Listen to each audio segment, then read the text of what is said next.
All right, all right. We are live again on Instagram. We're going to be on here again with Brother Shem. So it's going to be a lot of fun what we're doing. So looking forward to this particular session. So we're just kind of hang tight as a few people join. Really going to be talking about the power of our subconscious mind. And it's going to be a powerful session. We may not really understand how much power our subconscious mind has over us and really learn how to influence it. All right. Welcome, welcome, welcome. We're just kind of hanging tight here for a few moments. Allow a few people to come on board. Once again, we're live on IG Live. So we'll be getting started here in just a couple of moments. All right. I see Brother Shem has joined us. Let's go ahead and bring him through.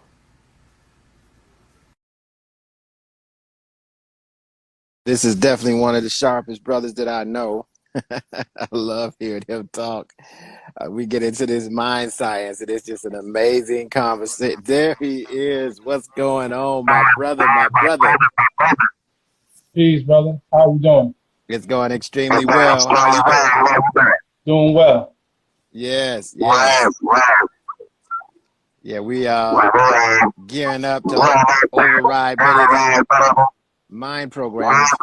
I'm going to mute my line because I think that we got some distortion and some feedback. So, or I'll mute when you talk as well. So we definitely are going to be sharing some powerful things about the subconscious mind, some of the automatic programs that are conditioned within us. And a lot of times we wonder why we're not able to do certain things, and we keep running into some of the same issues. So it's a very important conversation. I wish I could say something different, but there is some conditioning and some programming that goes on that we don't understand. And when we do figure it out, we have to try to understand how to influence our subconscious mind so we can have a different experience. So, Brother Shem, I know you biting at the bit to share. What is your enthusiasm level about talking about the subconscious mind?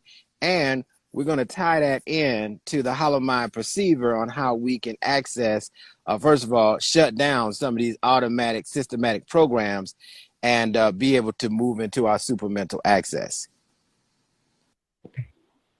Well, I'm definitely excited. I just want to preface this by saying this is a very important topic, dealing with the subconscious mind. I think there's something that we don't speak enough about in terms of in this aspect of whether it's spirituality, whether it's with self-development, personal development, the subconscious mind, that's kind of like the uncharted territory.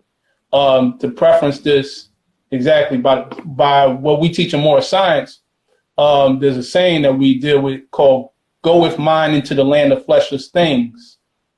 Mind never does forget, and backward through the ages of time, masterminds can trace themselves, and thus they know." So that realm of the mind, the subconscious mind, which is really just when you say subconscious mind, conscious mind, you're dealing with aspects of the whole. And you even have the superconscious mind.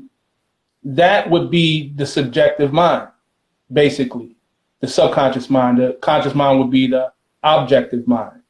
And in terms of how we process things through our five senses, dealing with the objects, right? So the conscious mind becomes kind of like the watchdog or the guard of the subconscious mind, where we have to be conscious of what we do in terms of the thoughts we plant in. Because in more science, we say the thought is the seed. So if the thought is the seed, then the subconscious mind is that soil that will grow, that fertile soil. It will grow whatever you put into it, regardless of whether it is fruit or whether it's poison. So we have to be mindful of that in that sense. So I'll just say that much, and I won't go too long, and I'll just pass it on to you, brother. Hey, you could have kept going because it was just getting good. It was just getting good, man. And I love how you broke that down because we don't really think about these things and how we're influenced. And I equate the subconscious mind as a link to the automatic programs, the conditioning. And I tell you, it's really a delicate conversation, in my opinion, for this reason. In a simple explanation from my perspective, the subconscious mind records our behaviors, our attitudes, our dispositions, and plays it back to us in our reality every day. And the subconscious mind is really what draws our reality to us. And so why is that so significant? Because we don't know how it works. And so what happens is these things randomly show up in our experience. And we were like, oh man, I didn't want that experience. Maybe just God has a problem with me. let me just try again. Let me just try a different approach. And really what we've done, and I'm gonna say something here. I'm gonna make a bold statement, brother Shem, is that we don't really understand that the subconscious mind it mirrors the heart. Let me tell you how. A lot of what we go on in the subconscious mind, these are thoughts that's been repressed. For example, if you did something and you were ashamed of it, and you just kind of wanted to tuck it away in your head. You didn't want nobody to know about it or whatever. And I'm going to forget about it. I can't believe I ever did that, whatever. I'm ashamed. And we repress that energy. I want you to use the key thing. The key thing that I want you to know is we repress the energy. But the energy is still there. Remember, energy can't be created nor destroyed. And when we repress it, it's like we're judging it and we're ashamed of it in some kind of way. So we're tucking it away. Well, this is why it said, as a man or woman thinketh in her heart, then so is he or she. And for that reason, because now what's happening is those impressions are imprinted into the heart energy. Because it's not the judgment. Let me be clear about when I talk about judgment. If there's hatred or anger, it's not the ideal of hatred, it's the feeling of it, the blood boiling behind it. And so the heart then records the emotion of the thought that you're trying to repress. And so what happens, you really want to know what the law of attraction is, it deals a lot with the heart energy that goes out and what it receives from the subconscious mind. So a lot of us got a lot of cleaning up. We got a lot of shame and guilt in our mind that we've repressed and suppressed, and we feel some kind of way. We judge other people when they do the same thing, that ain't me and all this kind of stuff. And then, but we're dealing with this energy in the heart. And so that's why in Ma'at, they weigh the heart in one scale and then the ostrich feather in the other. You see? So now, and that means if your heart weighs more than the ostrich feather, right, then you didn't live a wholesome life. You didn't live a pure life. And so you're going to have to come back here, and I like how High Priestess Ba'at talks about, you're going to have to come back here and you're going to have to do the juice boxes and the car seats in the next incarnation. So this is important that Brother Shem hit it right on the head, and all this is going on before it affects our conscious behavior and our conscious thoughts. So our conscious is supposed to guard the thoughts that are coming in, but because we're working with only a fractal of the mind that we have, the fractal of the power that we have, we don't see the subliminal message of sound that comes through. We don't see the subliminal messages of colors that come through and influence the subconscious mind. We don't know the emotion of anger and how it influences the subconscious mind. Remember, anything that we repeat or that we give emotion to is recorded in the subconscious mind, and it's going to play it back again in the form of our reality. And then it's up to us to say, okay, all right, I'm in a feedback loop. How do I get out? Brother Shem, what's your thoughts on some of the things I just shared, or how does that transition into, how you see this process unfolding? Well, brother, everything you're saying is like it really speaks to the work that we have to do with the subconscious mind. I like how you spoke about the impressions, because our subconscious impressions create our conscious expressions in the sense that what we put in, like you said, suppressed in the mind, it manifests outward. And I like what Indigo put in the comment about dealing with the changing the patterns that were in childhood. There's a brother who deals with the occult, Brother Penny. He speaks about three things that's used on us: trauma, repetition, and symbolism. And when we look at our childhood or any experience in the past, we can always see some sort of trauma or something that's beat down in our head, right? To make us have a negative self-image of ourselves. Like you said, the shame, the guilt. Like everybody's talking about this show called Stranger Things. All that deals is with the subconscious mind. Like that particular character that works on people through their guilt in their past things that they were ashamed of that lead to their death. It's the same thing that happens in real life. There's power of life and death in the word. So we have to be constant. That's why affirmations are very important. That's why the monks and other mystics use affirmations, because you affirming it, you making it firm. So you're bringing it from the subconscious, or what you call the abstract, to the consciousness or the concrete. In more science, we said salvation is a 3-step ladder: belief, faith, and fruition. Belief is lost in faith, and in fruition, faith is lost. So belief, you have to believe in yourself. That, like, I love what you said, as a man thinketh in his heart, so is he. In the heart, right? The center. So you think about this, right? They tell you what you believe, what you can conceive, and what you believe you can achieve, right? So the belief is the idea, the concept in your mind that you accept as reality before you know it to be reality or falsehood. That takes place whatever you plant in the subconscious mind. So if you've been programmed to think negatively about yourselves, and this is true about us as melanin dominant people, we've been fed these negative programs about ourselves and our image, right?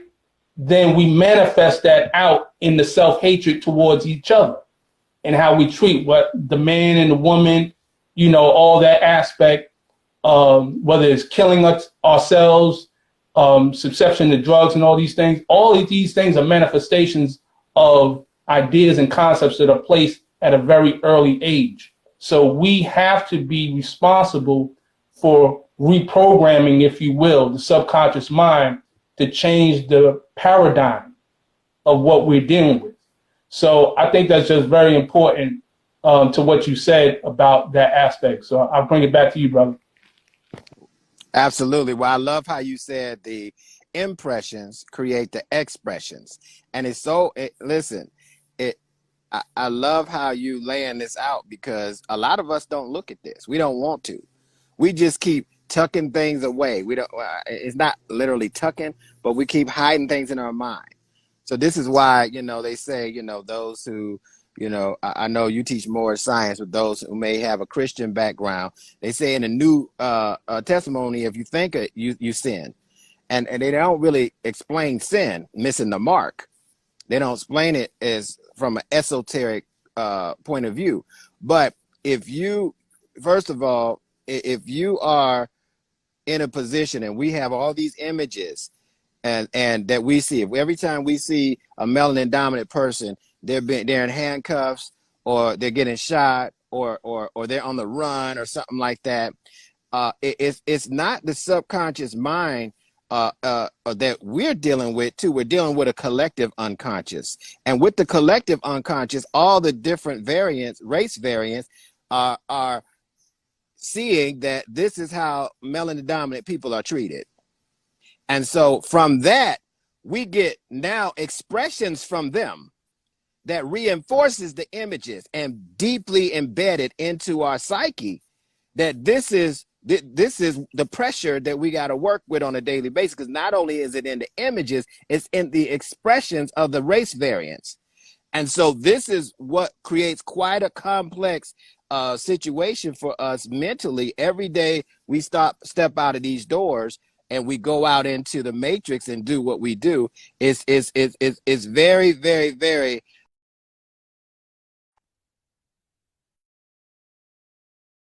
I'm glad we're having this conversation, because oftentimes we just kind of put a band-aid on things. We're trying to give a temporary fix for a permanent problem.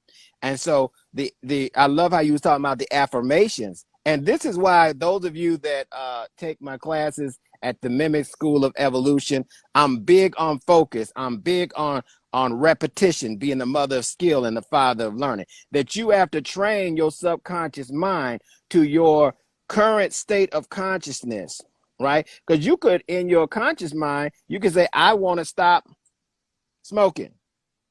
Well, want isn't an action word. It's not strong enough to overturn the subconscious mind.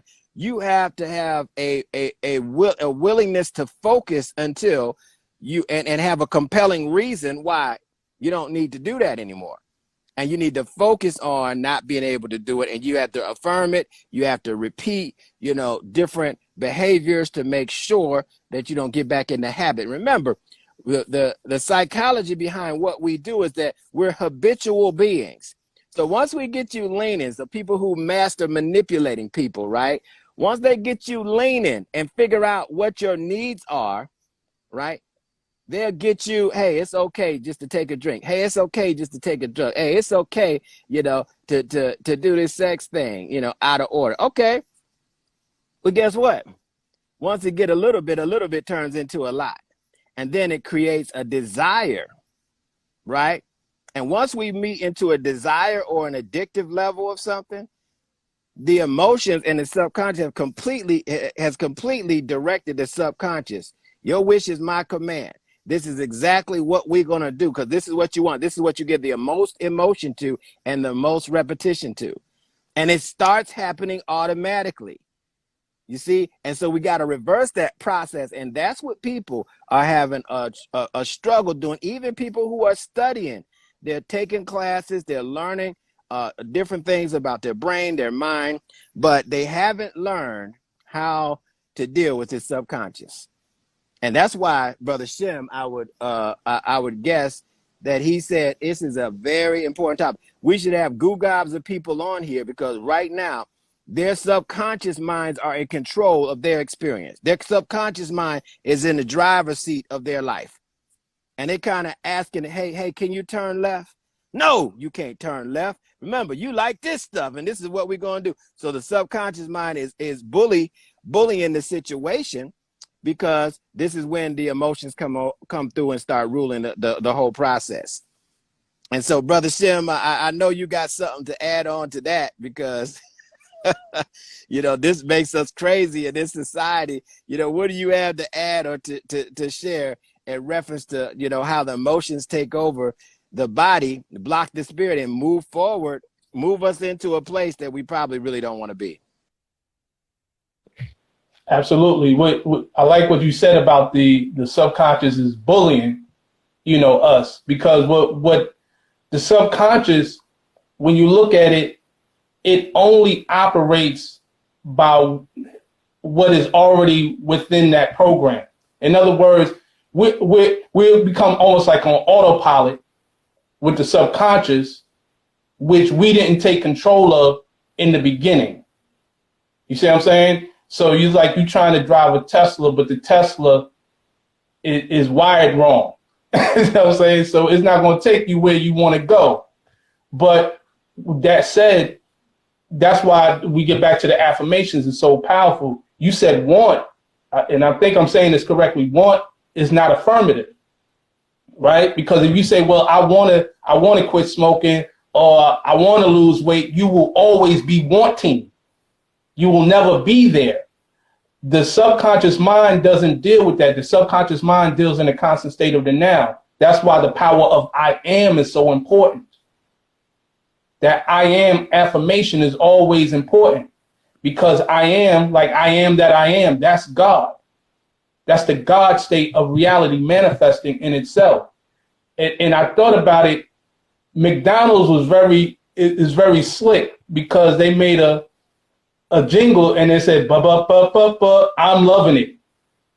I'm as I am. So it really had you in the concept of being there, even if you didn't love it. You say they put the affirmation in a song. But that's the power of suggestion. I speak about that in my book. What is the devil sometimes called? The power of suggestion. You have subliminal seduction and subliminal suggestion.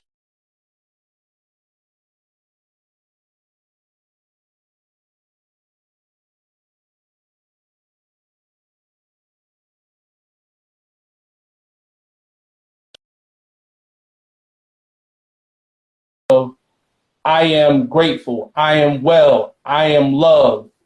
I am divine. All these different affirmations.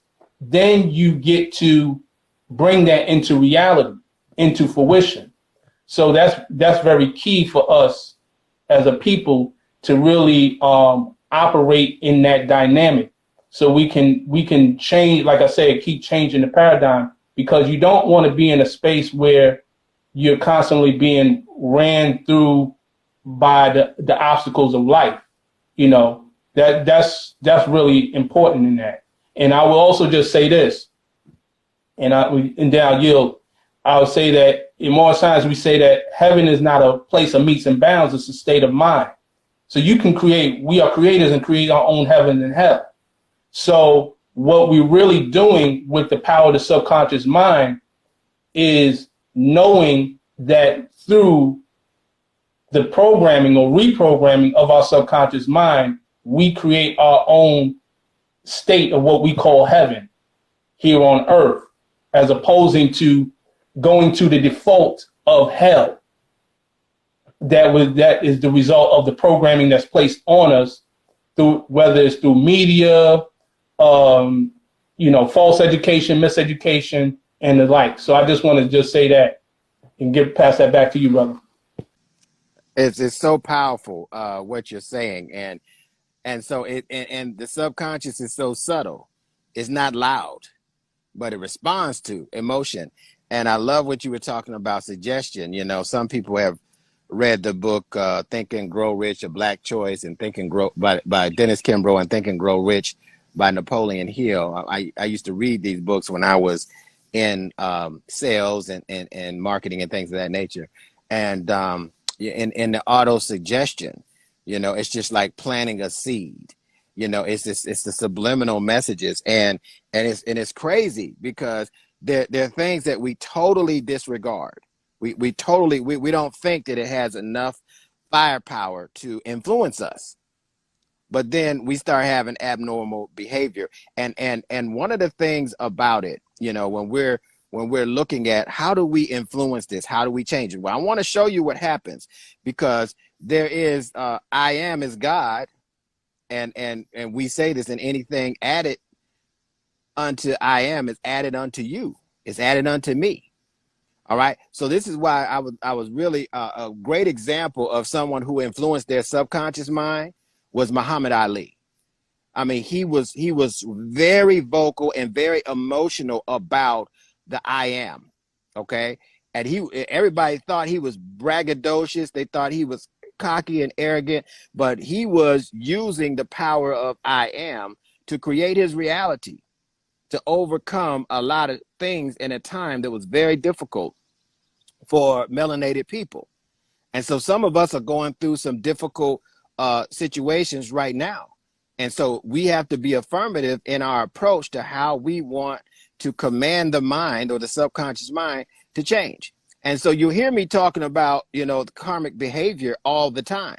The subconscious mind has this thing on autopilot. It knows, it's recorded all your habits. It's recorded when you talk about folks, right? It's recorded when you gossip. It's recorded when you're in a low emotional state, how you respond with anger, how your patience are thin, right? It records everything and then plays it right back to you. And you know what we do oftentimes is we judge it. That's the first thing that we do. We judge it with emotion. And so what we're doing is putting gas in the tank and say, hey, bring that back to me. And so we got to, I love saying is we got to stop, look, and listen to what's going on in our life. And if it's not the way we want it to, we need to take inventory of some of these blockages, or when I say blockage, I'm talking about thoughts that's been repressed and suppressed, any trauma. And we have to go back in and understand that even though there was trauma, it doesn't have power over the God in us to run our lives.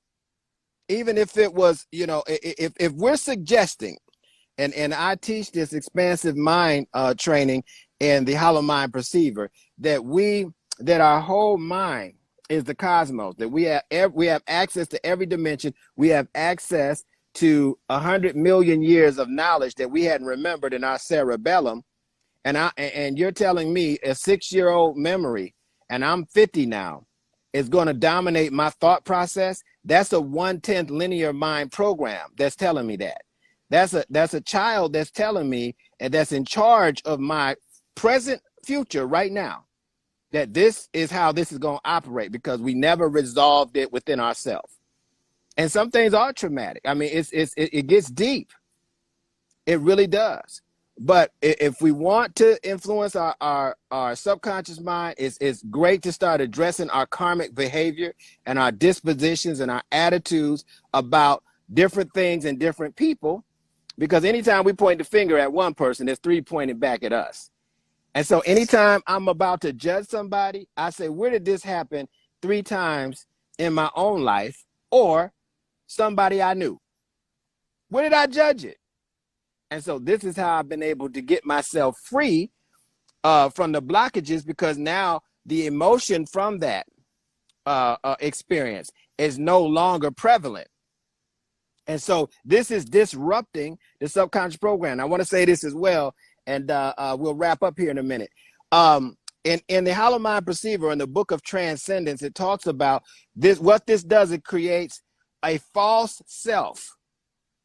And it creates an illusion that everything that you're experiencing that's showing up is permanent. They call it the circumstantial persona. That this personality, and this is why if you're going to evolve, you're going to have to get rid of your personality. A lot of people don't want to. They like their personality.